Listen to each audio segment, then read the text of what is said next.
Page number 61 पे last paragraph कहता है, कल अपन ने जो बात की थी उससे आगे की बात करते हैं कि वो जो कर्तव्य उस ग्रुप में दिखाए थे, उन्होंने जो परफॉर्मेंस दिया था वो परफॉर्मेंस कैसा था, उसमें से किसी एक परफॉर्मेंस का वर्णन कई बार बोर्ड के एग्जाम में आपसे पूछा जाता है।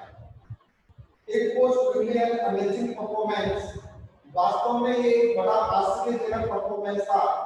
When we arrived, the professor would look nothing like a straw man. जब हम वहां कर्तव्य दिखाने वाले स्थान पर पहुंचे तो जो प्रोफेसर साहब बिल्कुल भी ताकतवर व्यक्ति नजर नहीं आते थे, यानी कि बहुत ज्यादा हेल्दी व्यक्ति के जैसे वो नहीं दिखाई दे रहे थे। Had just called for 12 volunteers from the audience. उन्होंने ऑडियंस से, उन्होंने दर्शकों में से 12 वॉलंटियर्स को बुलाया, 12 वॉलंटियर्स को बुलाया। कहने का मतलब वो अपनी इच्छा से उस कर्तव्य में या उस परफॉर्मेंस में कुछ रोल प्ले करना चाहते थे। उन 12 वॉलंटियर्स को प्रोफेसर ने बुलाया, ऑडियंस में से कोई 12 लोगों को उन्होंने अपने पास बुलाया। Whose task it was to bend an iron bar around his neck. जिनका जो कार्य था उनके गले के चारों तरफ एक लोहे के सरिये को, एक लोहे की छड़ को मोड़ना था। अब देखिए एक क्वेश्चन इसमें से पूछा जाता है, हालांकि अब तक बोर्ड के एग्जाम में नहीं पूछा गया है, लेकिन कई बार पुटअप हो सकता है, संभावना है। तो क्वेश्चन क्या होगा, what was the task of the 12 volunteers. वो जो 12 वॉलंटियर्स थे, उन 12 वॉलंटियर्स का काम क्या था।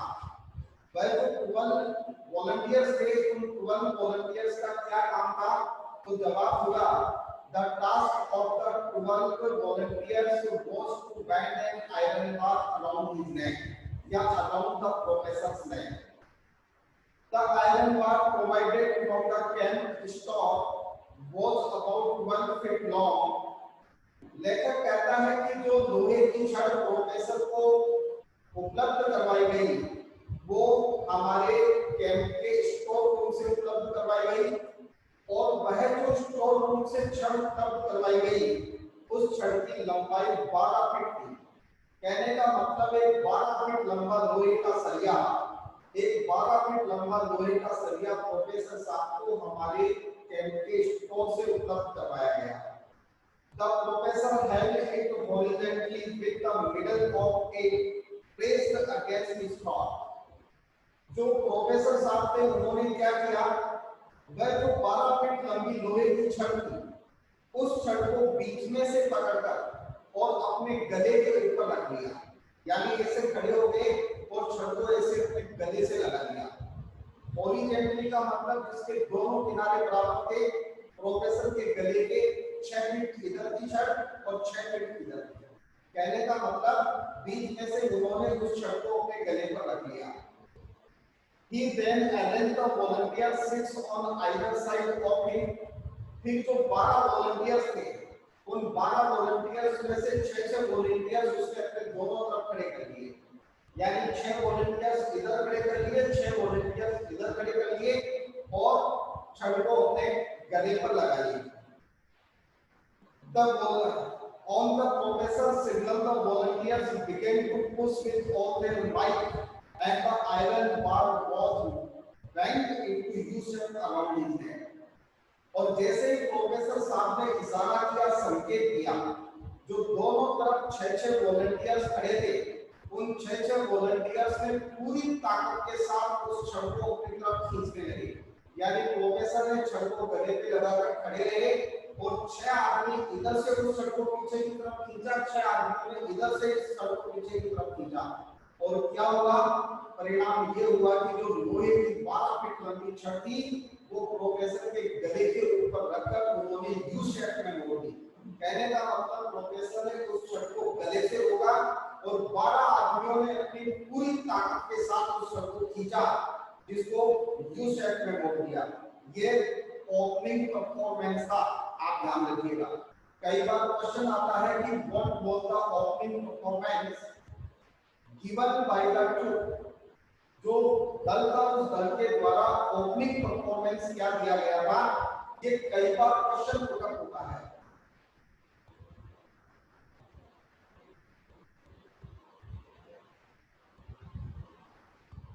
स्टैंड आउट कर देगा।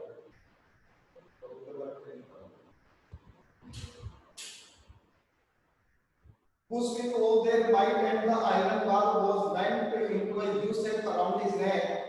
अब बेटा वो सीधे रोगी से एक बच्चे की प्रॉब्लम थी तो मैंने फेल आउट करवा दिया है। देखिए वो जो छड़ थी वो प्रोफेसर के गले पर यू शेप में मुड़ी। इतनी ताकत, जो आदमी बिल्कुल ताकतवर नहीं लगता था उसने लोहे की छड़ को अपने गले के ऊपर मुड़वा दिया। ये वास्तव में एक ओपनिंग परफॉर्मेंस था।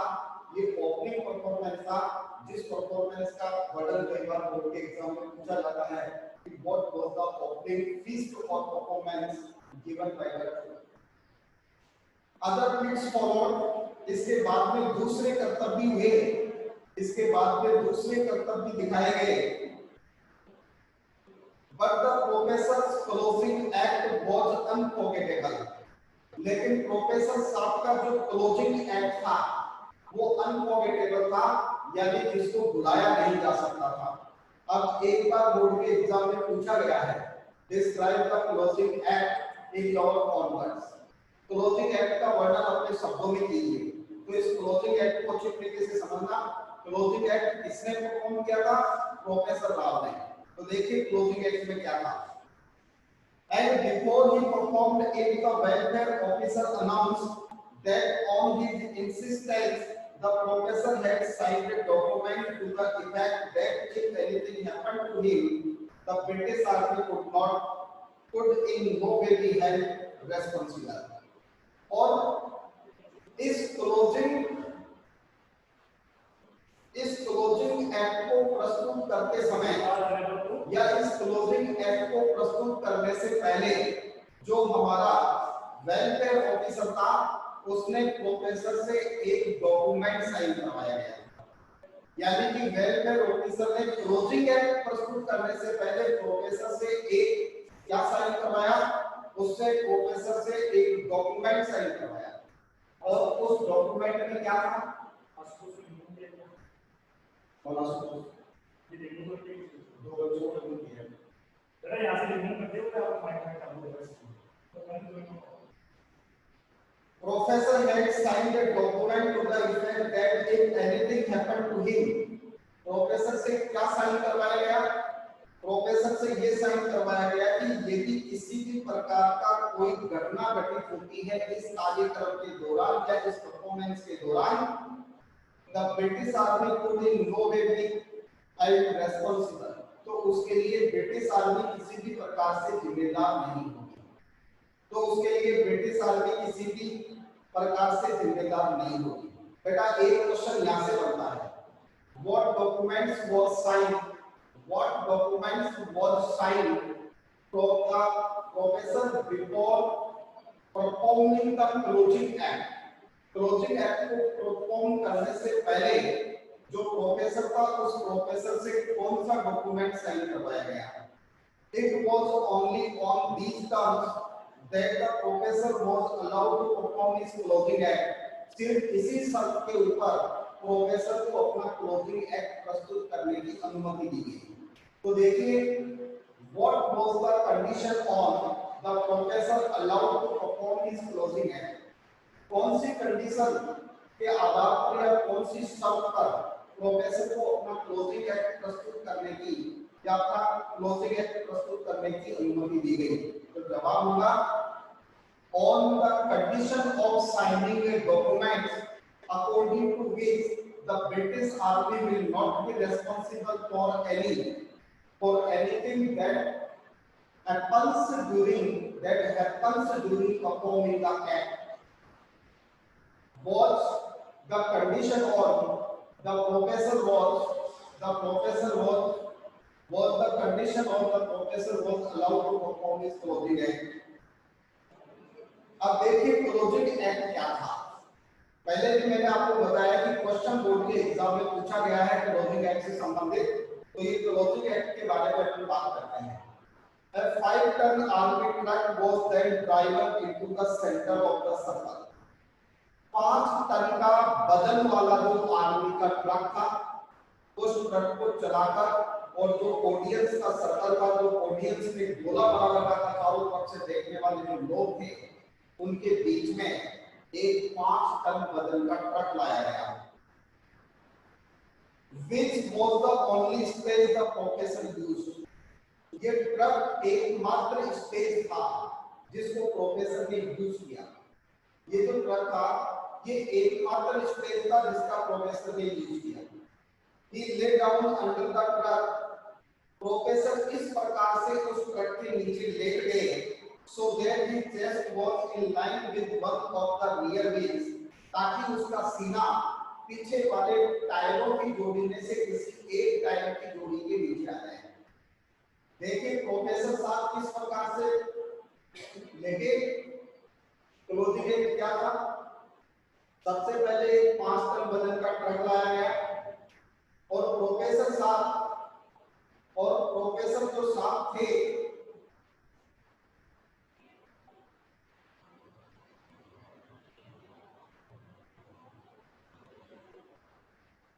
राकेश को बढ़िया राकेश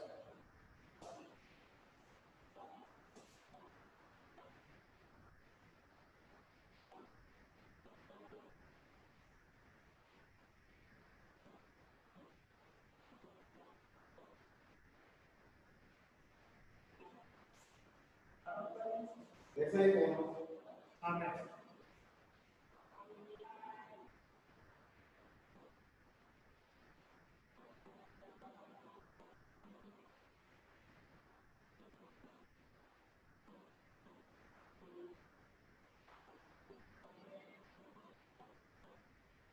रिमूव रहेगी रहेगी के अंदर वैसे कैसे कर सकता है रिमूव हो गया पेज के रिमूव होने के बाद वैसे कैसे है अभी हो गया ये 11 चैनल लेफ्ट हो गया तो चैनल को छोड़ दिया। कौन सा नंबर इसका नंबर निकल देखो हैं नंबर तो ग्रुप में पता क्या करते हैं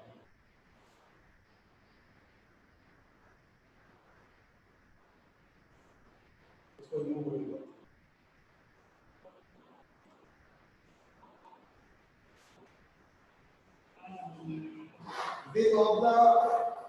with one of the rear wheels and an old railway sleeper was placed alongside his chest to provide two can up which the truck could be driven।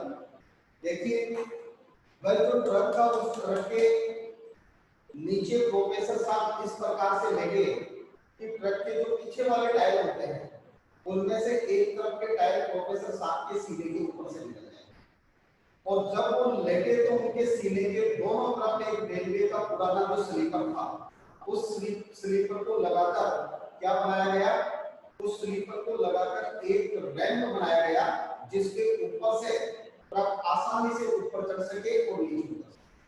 तो एक रैंप बनाया गया जिसके ऊपर से ट्रक को चलाया जा सके। The truck was then driven quickly forward। इसके बाद में उस ट्रक को जल्दी से आगे की तरफ चलाया गया so that the rear wheel went up the railway sleeper and across the professor's chest। जिससे पूरा का पूरा जो ट्रक था वो ट्रक उस स्लीपर के ऊपर से जाकर उस प्रोफेसर के सीने के ऊपर से आगे निकल गया। as simple and as quick as that। वास्तव में ये जितना सामान्य था उतना ही जटिल था।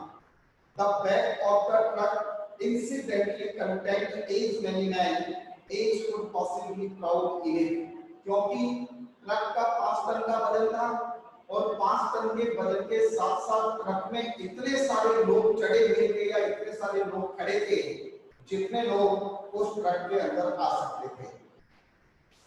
There was another Indian which the professor and took no part in the strongman act।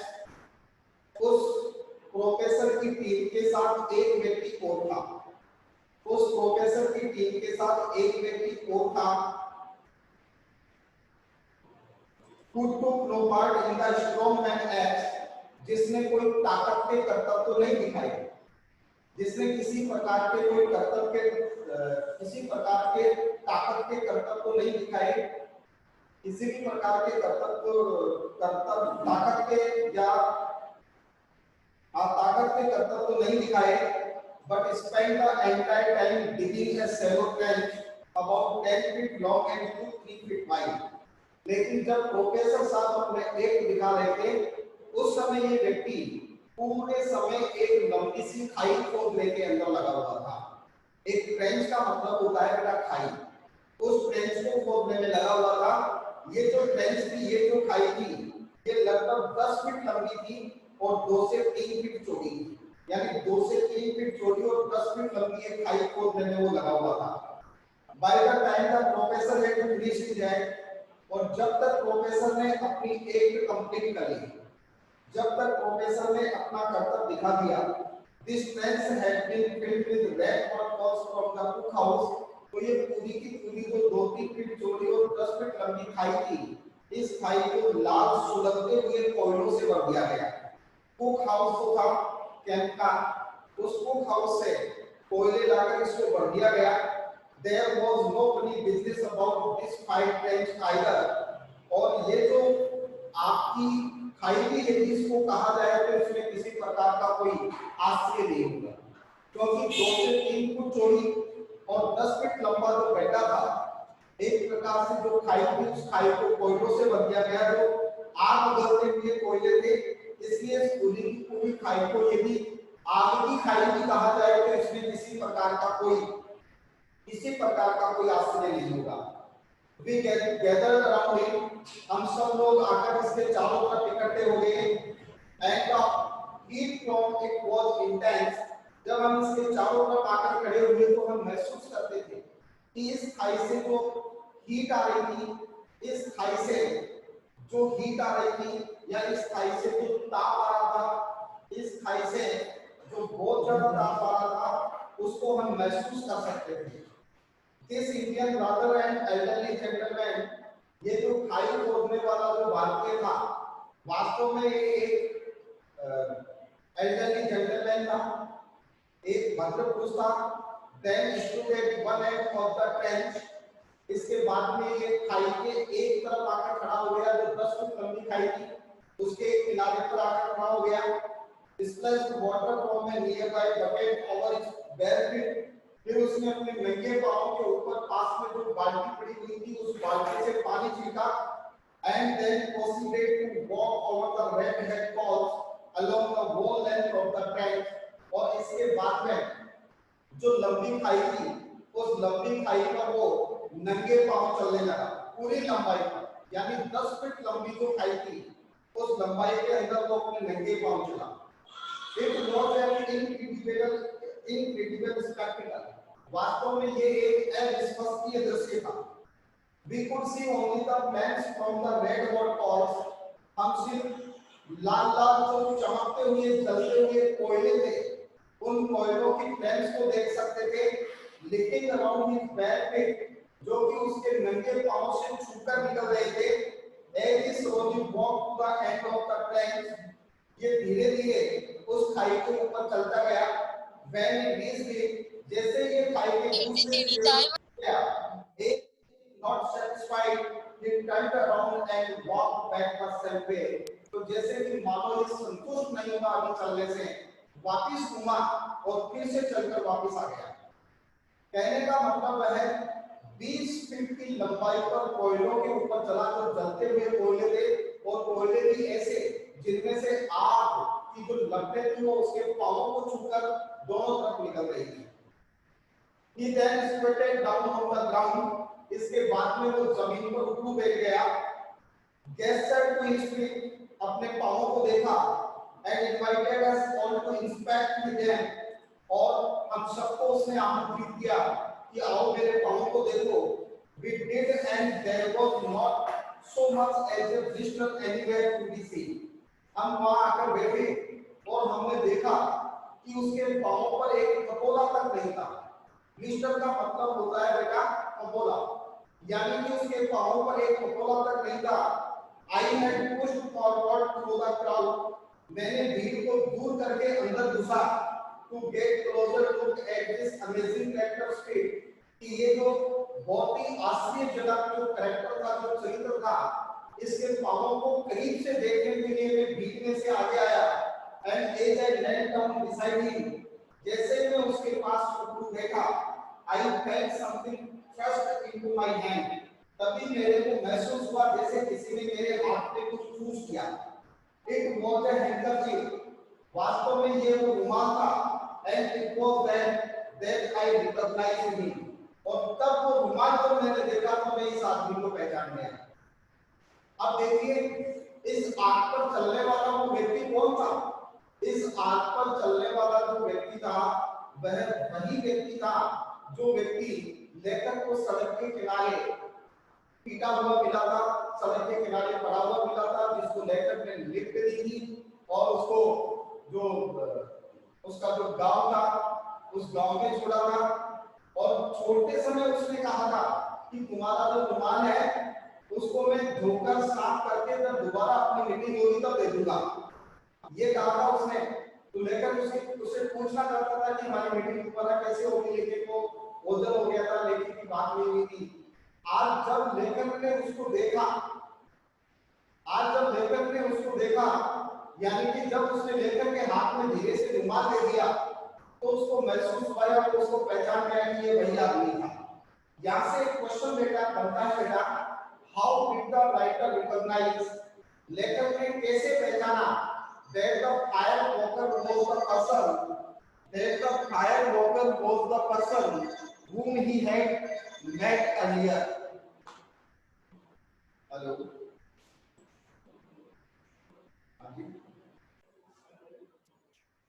तो लेखक कैसे पहचाना?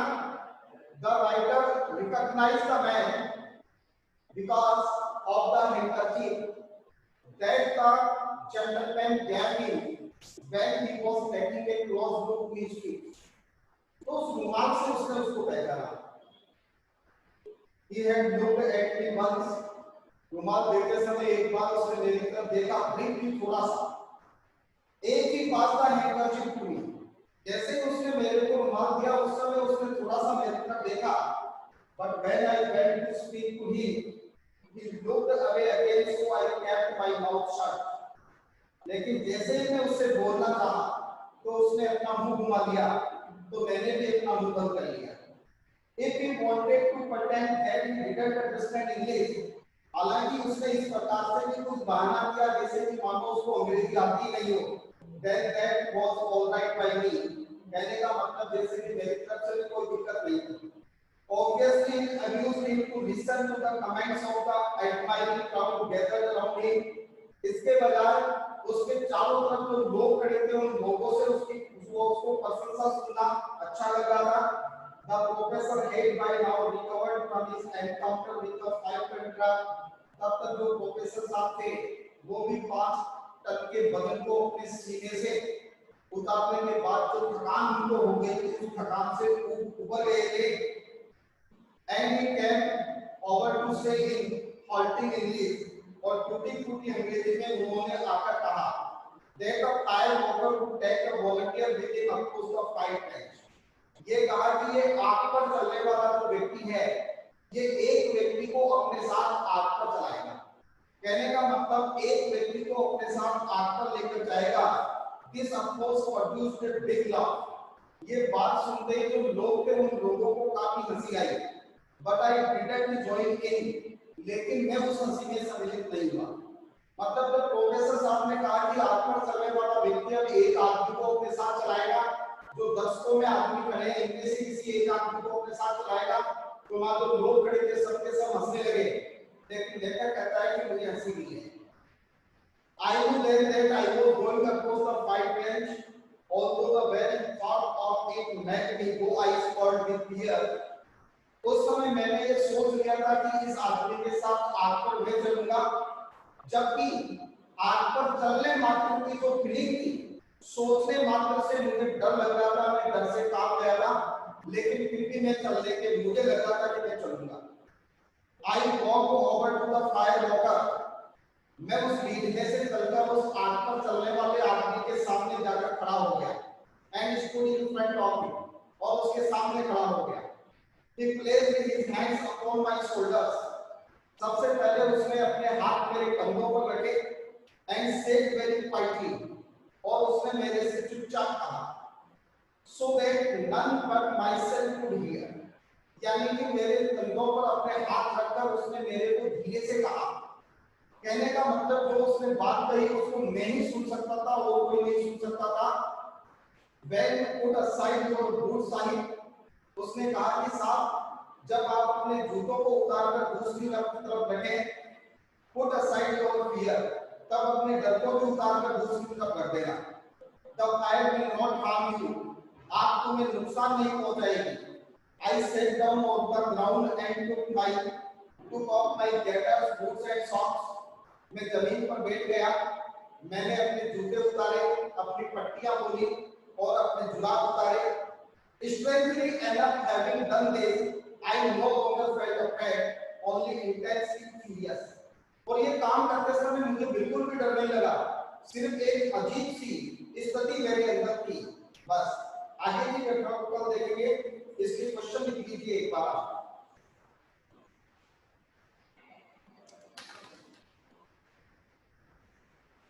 क्वेश्चन नंबर 1,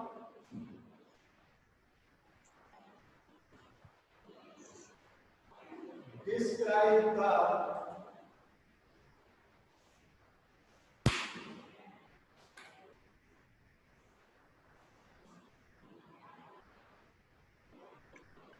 opening performance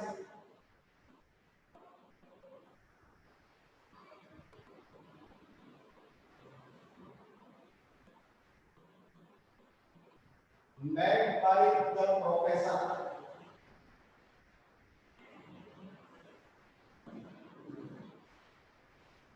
इसके बाद में देखिए क्वेश्चन नंबर 2,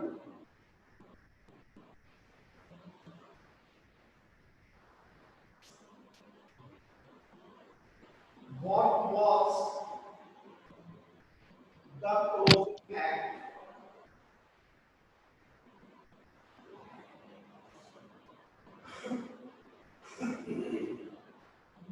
इसके बाद में देखिए question number 3,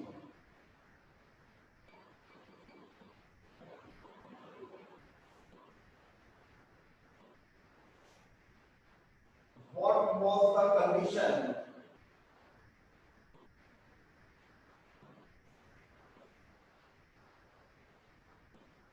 The professor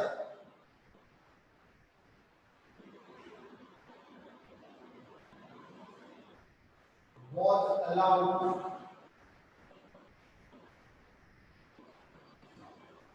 to perform his closing act।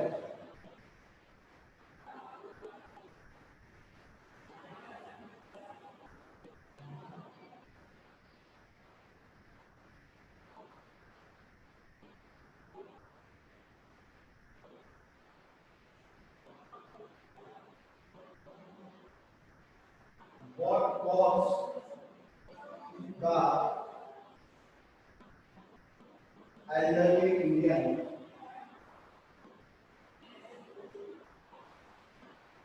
doing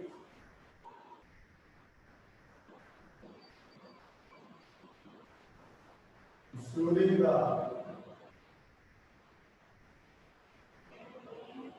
professor's closing act?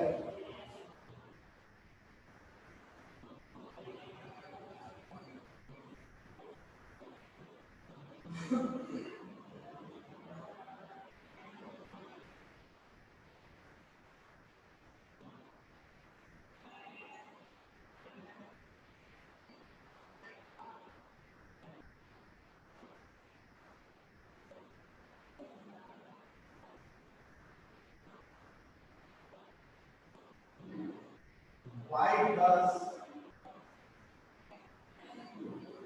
the writer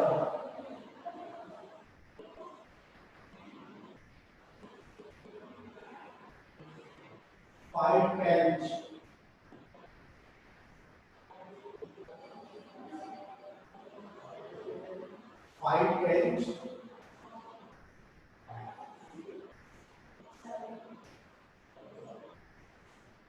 to the bench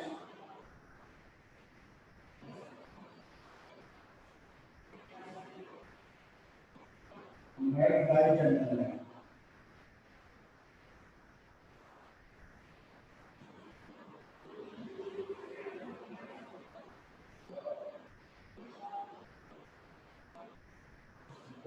cos का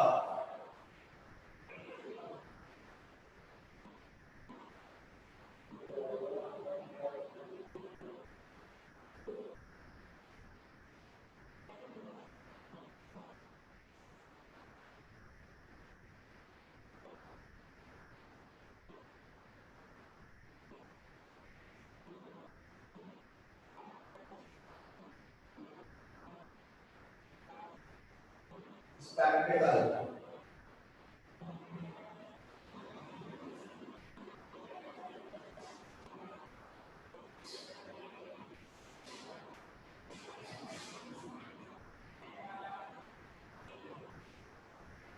what did the fire water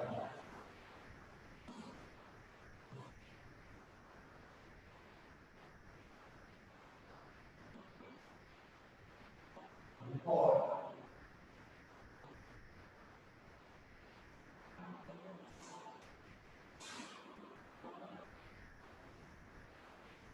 on the fire bench?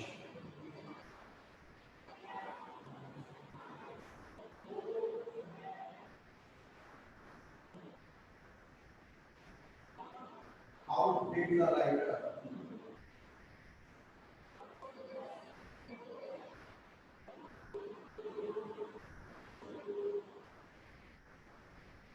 recognize the fire water?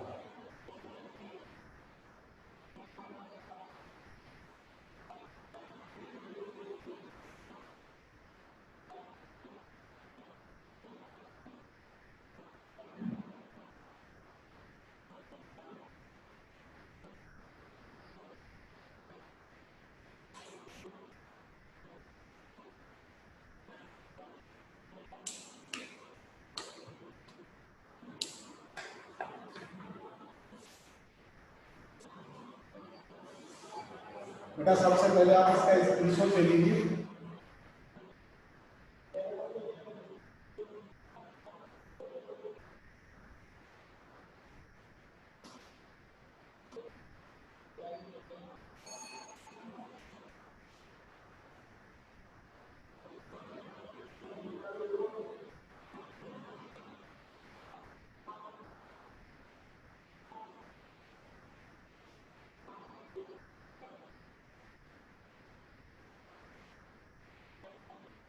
ठीक है बेटा। अच्छा ये कोई कौन था ये तुम्हारी क्लास में जिसने गंदा सा मैसेज किया है?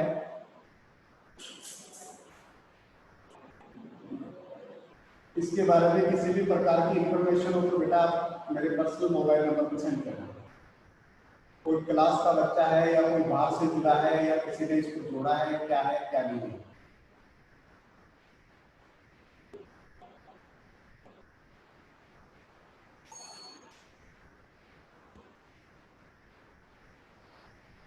ये कुछ लोग हैं जो पढ़ने का नाम नहीं है, सिर्फ फालतू की बकवास करने के लिए आते हैं। और ये वो लोग हैं जिनके संस्कार उनके घर में एटमोस्फियर ऐसे हैं।